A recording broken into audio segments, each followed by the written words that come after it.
So I was called to do Immo off. This control board was brought to me to do Immo off on E67.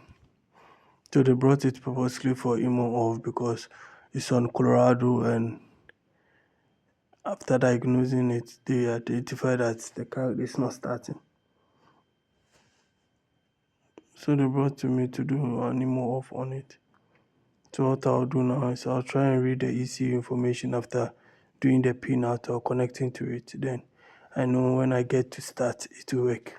And for this tool, if you don't have internet, you can't work with it. So I'll be using the P004 and it connects to their server. And I try to I'll connect it so that I can read the EEPROM and the flash and save them. So this one, just waited for the device to connect to the ECU. Then now after that, so anytime you are done reading, you just have to disconnect it so that it takes it out from the mode that it took it or the programming state that it took it. So with this one, I just saved the EEPROM because EEPROM is a light file and it's like reading it is quite easier. So I'll save the file name according to the vehicle because I know the VIN number. I'll save the file name according to the vehicle. So it's a 2009 Colorado. So that when I send it to anyone, the person will be able to identify it. But I sent the file to Yo Diagnosis for him to do it for me. And he did it. So I've saved the EEPROM. Now I have to do the flash also. And normally for ECU reading, flash are quite heavy. So when you are dealing with a flash file, it takes much time. And normally ECUs too do not take much current depending. The highest I think they can go is 1 amp. The remaining ones are below 1 amp, and it normally is around 0 or 400 milliamps. But most of the Bosch ECU goes around 400, 500 milliamps, depending on the kind of ECU you are dealing with. So with this one, I'll wait for it to finish reading.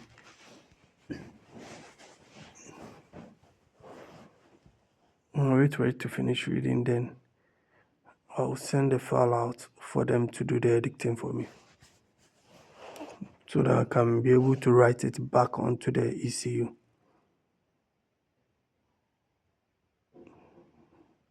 But using the obdstar is not that much. It's not that bad. It does the ECU that it tells you it can do. So obdstar is not that much. But I'll try and compare obdstar to the exhaust multiprobe to see. It's Chinese people. All you need is the protocol. You need to know how to go about the protocol, and that's what they've done. And now they are able to write the protocol. And obdstar also keeps updating their system, and exhaust also keep updating their system. But we will compare to see which one reads the more ECU. So with my version, it's only the ECU. I didn't buy the full version because I was buying the multi-prog. Maybe later in the year, maybe later I'll sell the obdstar to get an advanced tool. So the obdstar is quite good for starters when you want to start ECU reading. obdstar is one thing I recommend. Or exhaust when you want a PC base. When you want a PC base ECU reading, ECU programmer, you just select exhaust for beginners, or obdstar when you want Android base for beginners. It's not that bad, and for the budget, it can help you start doing something for yourself. So I've saved the flash also. So now what I'll do is I have to disconnect it and later come to it too. write the file. So I have to check the VIN number or the ECU information to make sure everything is okay. Yeah. So that's the VIN number 2791. So now I can disconnect it, and you can see no mileage, but it's giving us the CD number. And this one, we are getting everything that we need. It even gives us the latest calibration and everything. And if you can see, this is the hex editor. So this one, what I'll do is I'll disconnect it.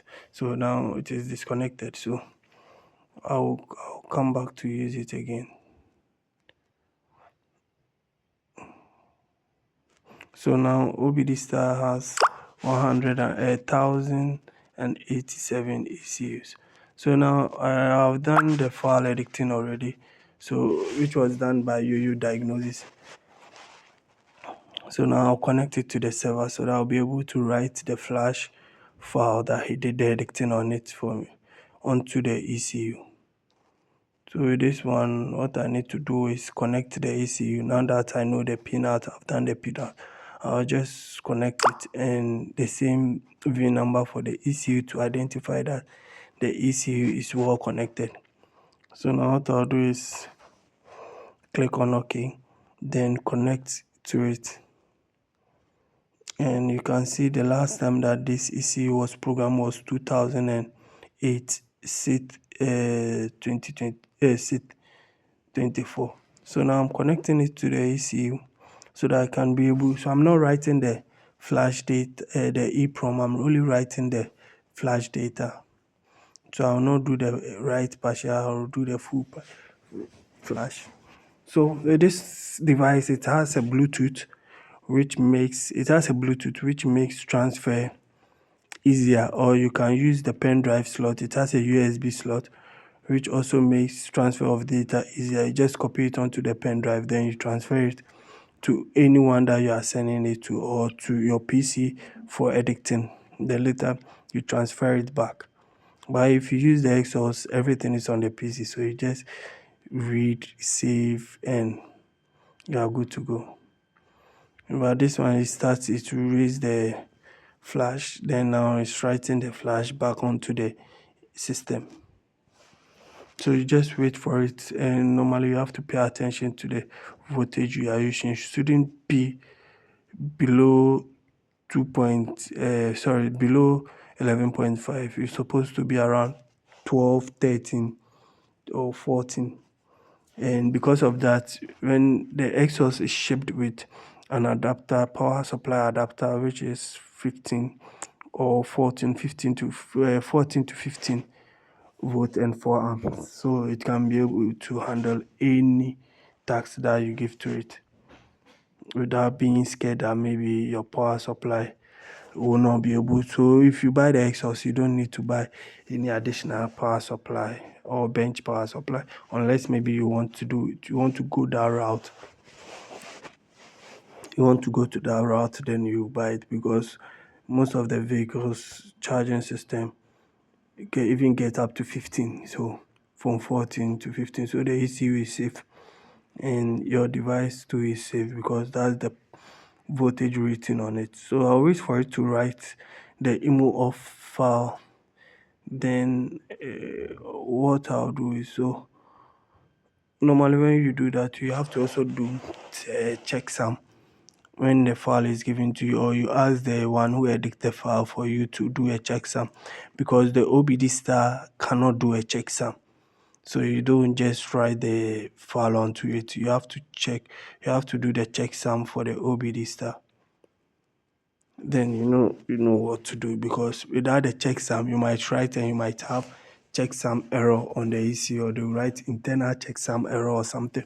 So mostly you have to make sure your file is your checksum is being done. So you can just find a checksum software or something to do it, so that you'll be safe. But when you buy the high-end ones, some of them do auto checksum for you. So with this one, I'll just wait for it to write all the data, the flash data onto it. then place it on the vehicle to see the fault code that will appear. Then from there I'll know where to go about, how to go about it. So I'll wait for it, and it's at 68, and I think this flash is around 2 megabytes, 2 megabyte or 2 megabits, 2 megabytes. So rewriting it will take a little bit time, but not that much, like 2 to 3 minutes or 4 minutes. So I'm almost done with it writing also. Then from there, place it on the vehicle to read the fault code that will appear. And moreover, this control unit also could not give any fault code related to the vehicle starting or not, and it wasn't giving any fault code. So if hopefully I write it onto it and it start giving me fault code, then that means I've rectified or I've worked on the file, and now it's able to give us fault code.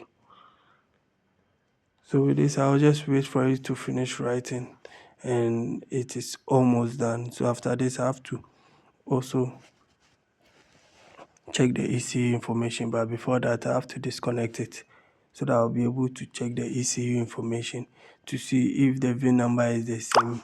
The old VIN number was 91 or something, I remember. Yeah, so read the ECU information to make sure the VIN number, 91, and it's correct. So I'll just go and place it on the vehicle.